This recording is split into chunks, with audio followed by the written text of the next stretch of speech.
Okay, so ito na yung egg coffee. Tignan natin. So, ang style dito, kakainin mo muna yung taas na. Ano yung taas? Not met. Very minutes. Ganda, masarap. Pero makaiba din na, sabi niya may rum, sabi mo. Sa ilalim. Honey and rum. Kasi ito, may adjustments silang ginawa to make it a more original sa restaurant nila. Level up ano.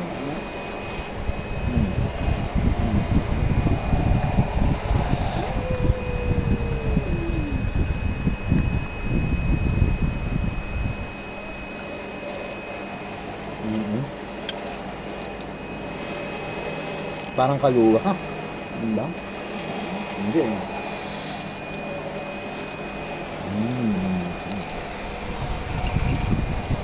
Daming ginag dito sa nag-swimming. Ano ko, observation ko, pero bugbog tayo sa internet. So pinapanood mo parang saan ka pupunta, ganun.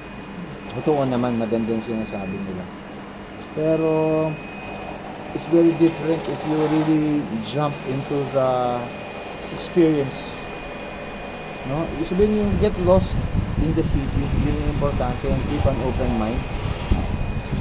Ito nga si Andes na nakita ng lugar o katabi lang namin, hindi namin alam. Sa internet to. Pero kita mo na sobrang fascinating presentation. They have a very good English speaking manager, can explain well what you're eating and the culture around you. And I think that's very important. No? Sobrang saya. No? So, nakakuha pa kami ng exchange rate na maganda. Katabi ng hotel. Yung exchange rate ng 10,000 sa Maynila, 3,500 lang. Dito, 4,300. Laki. Laki ng difference, no?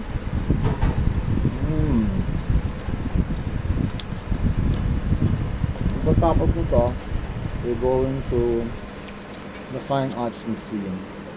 Kasi feeling namin uulan ulit mamaya. So doon na kami mauuli, magpapatrap. Ito matindi ko. Talagang ito dapat picture. Kasi nag-ano siya, nag-exert talaga siya ng effort sa food. Excuse me, what's the name of the shop? So, Ann House. Ann? Ann House. Ann House. Yes, Ann House. The name is Ann House. The salad, ano ba to? Parang Pork salad. Sweet and salad, sour raw pork salad. salad. Hindi. Pork salad. Amazing. So, just guava. Ano pa? Hindi ko alam na iba. Peanuts, garlic. Kanina kinain namin kanal sa palengke. Parang, what we say kanal talagang simple, pero sobrang sarap. Dito, iba naman, iba yung presentation dito. Parang, ako, pananaw ko sa Vietnam talaga. Hard Bawa may nakita ka, gusto mo itry mo, I'm sure hindi masarap siya. Palagi siyang masarap. Tapos sumablay. Kahit sa kanto-kanto lang. Kahit yung tabi mo, may lumalabas sa sa drainage sa kanal nyo. Masarap. Pagkain masarap pa rin.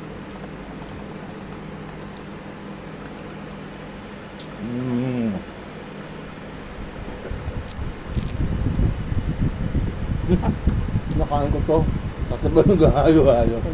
Yung pangkape, sumasabay sa panal. Alam mo kung ano to, Nalilito tatay? na ako. Tenga. Tenga ng taga? Tenga. Hindi, tenga ng Pork? tenga ng pork. Tapos kinat nila ng sobrang nipis. Sinama nila sa salad. Tapos hindi siya matigas.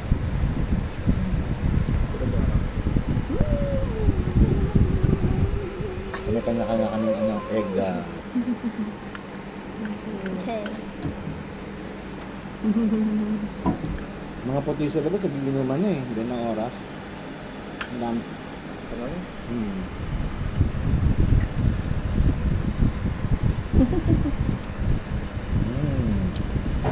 Tanghali na.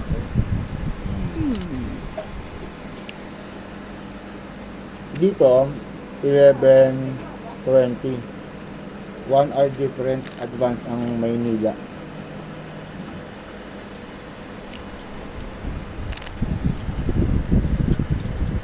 Ba kaya din? May jet lag kami.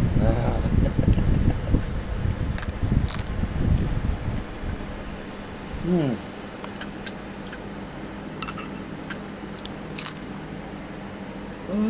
Tapos ka na, ano din pa? Kwento mo yung coffee, bakit egg? Panahon yata ng gera yun, ano? Oo.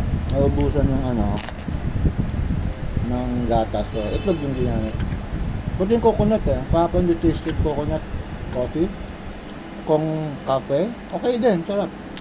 Pero mas ano siya eh. Parang Starbucks dito eh, no? Yung kong coffee. Ano siya, no? Fast food coffee. Sa loob ng ano yun ako. Mga kalaban, mga Highlands. Sila yung mga nagko-compete. Highlands Coffee. Na meron sa Philippines. What else? Patinat. Nakikita ko dito mga patinat. Ano ba? Sarap. Sarap ng coffee nila actually. Paano ba dito? Hindi mo kayang. I can only drink so much.